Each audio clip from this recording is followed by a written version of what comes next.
لێرەدا کورد و عەرەب و تورکمان و کلد و ئاشووری بوونیان هەیە. ناوەندی ڕۆشنبیری و هونەری دیالۆگ هەمووانی کۆ کردوتەوە و ئامانج لە کۆبنەوەکەشیان پاراستن و بەهێزترکردنی برایەتی و تەبایی نێوان پێکهاتەکانی کەرکووکە. من خۆم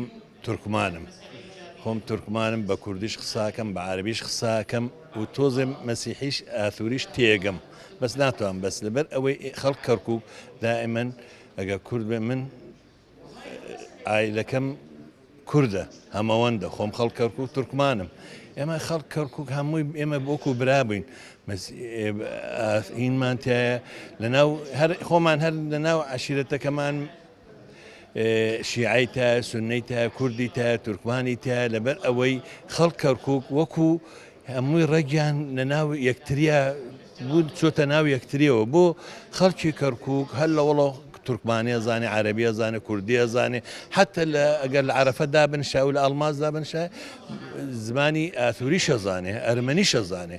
ئەمڕۆی کەرکووک بە خۆناغێکی زۆر هەستیارە تێپەڕێت. ئێمە لە ساڵانی ڕابردووی 100 ساڵی ڕابردوو هەموونەتەوەکانی کەرکووک ژیانمان پێکەوە بردووە و تێکەڵاویمان کردووە ژن و ژنخوازی کەوتۆتە نێوان هەموونەتەوەکانی کەرکووکەوە. ئەمە بێزگەلەوەی کە ئەو تێکەڵاوەی کە وای کردووە کە ئەچینە بۆنە و مناسەباتیا لە شارێک بۆ شارێکتر خەڵکەکەی ئێمە نازانن ئێمە لە کام نەتەوەین بە هەر سێ زمانەکە خەڵکی شارەکەی ئێمە قساکە. حقيقة مدينة كركوك تاريخيا هي مدينة لە ڕاستیدا کەرکووک لە کۆنەوە شاری پێکەوەژیان و برایەتی بووە و شاری کۆکەرەوەی سەرجەم پێکهاتەکان بووە.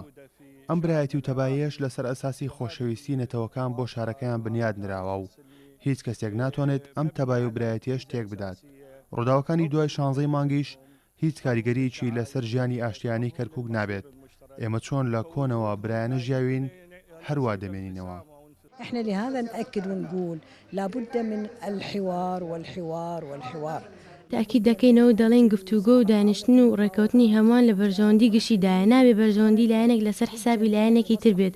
بۆیە ئێمە و ڕێکخراوەکانی کۆمەڵی مەدەنی ئەرکمانە کە کار بکەین بۆ پاراستنی بەرژەوەندی هاوڵاتیان و پاراستنی برایەتی و تەبایی نێوان هەموو پێکهاتەکانی کەرکووک.